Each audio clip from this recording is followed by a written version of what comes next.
I like everything you do, and probably no one before me was ever so enthusiastic as I am about your work. Vincent van Gogh. A hidden masterwork. Created by an artistic pioneer and member of the post-impressionist elite.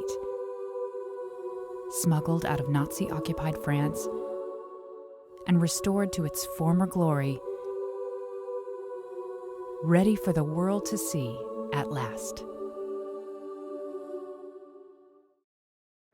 Very much for law and for paintings of this artist, but I never seen a very beautiful painting like that. Really?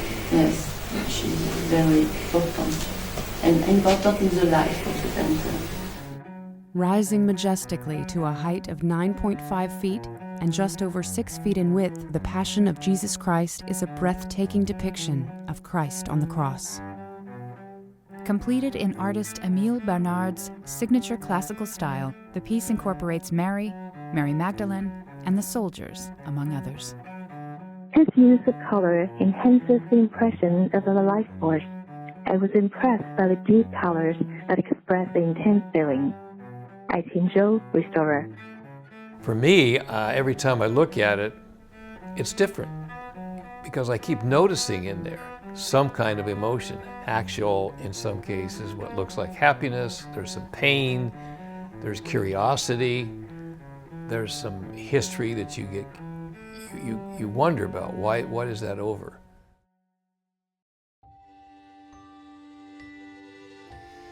Émile Bernard was one of the Impressionist painters of that time period in the late 1800s. He associated with quite a few other famous artists who became famous later, which included Toulouse-Lautrec, Cézanne, Van Gogh, and Gauguin. Now Van Gogh knew Gauguin, so the three of them eventually settled down around Pont-Aven in northwestern Brittany in France, and they formed what was called the Pont-Aven School. It is here, in the summer of 1889, with these two friends, Van Gogh and Gauguin, that the seeds for the Passion of Jesus Christ are born, and Bernard first begins to fall in love with the profound religious and pioneer the use of symbolism in his work. My dear Bernard, it's fine that you're reading the Bible. I start off with this because I've always restrained myself from recommending it to you. I have often stopped involuntarily when reading one of the many sayings of Moses or St. Luke, etc., and thought to myself, that's all he needs.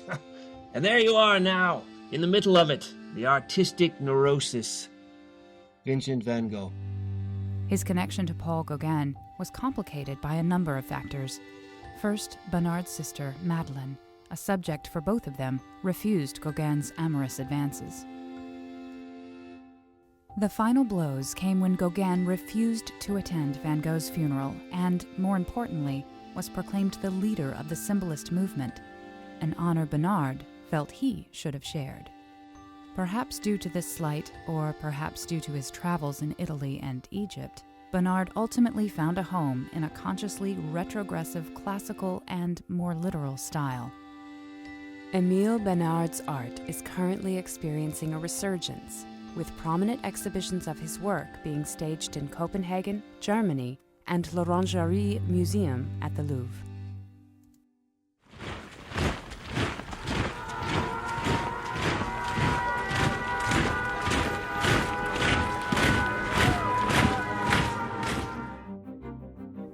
Bernard passed away in the spring of 1941, his studio, along with the rest of Paris, under the terror of Nazi occupation.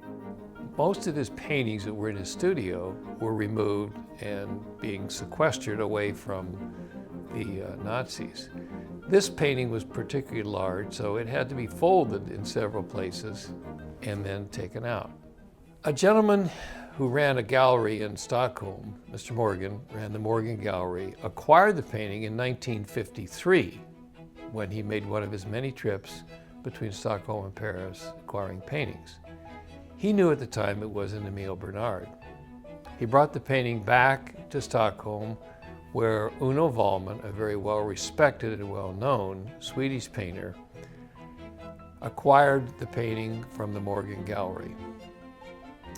Uno held the painting for quite a while, and he transferred ownership to his cousin, Leif Wallman, on or about 2002. And because I had done some previous work with Uno and Leif, they brought me into the project to help them with the restoration and the authentication of the painting. The best one. Religious picture of my grandfather. She had never seen a painting from his grandfather so nice, and she explained everything, that it was no doubt about who had painted the painting. Uno began restoration work on the painting in 1970 by taking it to the Swedish National Museum. It was relined on a thing called beeswax canvas at the time, which turned out to be a very, very good way of doing it. His cousin Leif then took the painting to the Swedish National Forensics Laboratory, where he had it confirmed as an original on an original canvas, painted sometime in the early 1900s, and began preparing activities for restoration. The Passion of Jesus Christ is an unsigned work, making it more of a challenge to confirm its provenance. Vous savez, ça va dans son esprit. My grandfather, he created a society of anonymous, and in his spirit, a great artist didn't sing because it is for God. The strongest physical evidence came in the form of La Vierge au pied de la croix, a smaller signed version of the piece located in Musée des Beaux-Arts de Brest, France. The maquette, as it's known, depicts most of the main characters of the larger version. Émile Bernard did always several paintings of the same okay. And in different size. Ultimately, it was the collaboration of Franz Bonnement Dumont and Lord Dana Arscoët Meyer, Émile Bernard's granddaughter, that confirmed Bernard as the artist of this mystical masterpiece.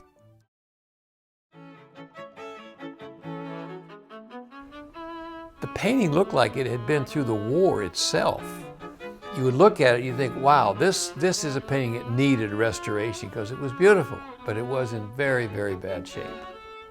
We as a group, Uno, Leif, and myself, got together with a lady named Francois Bonnement, who was a Bernard expert and a restoration curator. Bonnement was going to begin doing the restoration work for us, but she didn't. She couldn't complete it for various personal reasons.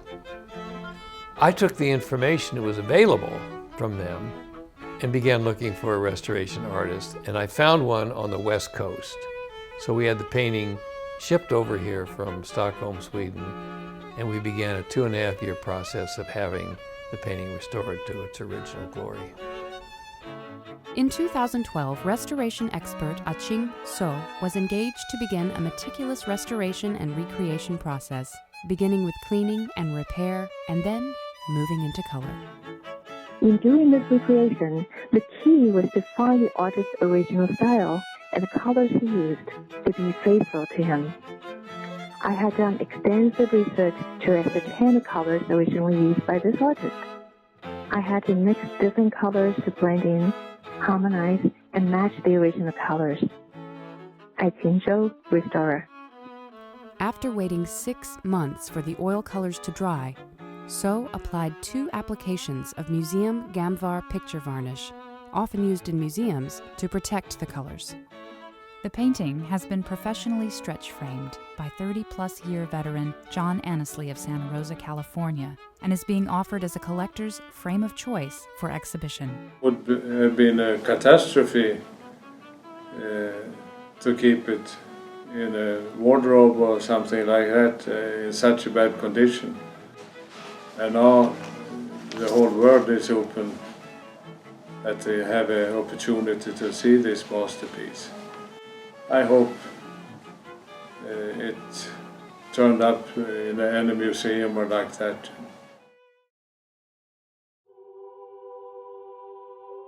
After 70 years, a harrowing journey, the culminating spiritual masterpiece of a seminal artist is fully restored and ready to be shared with the public. The only question is, where?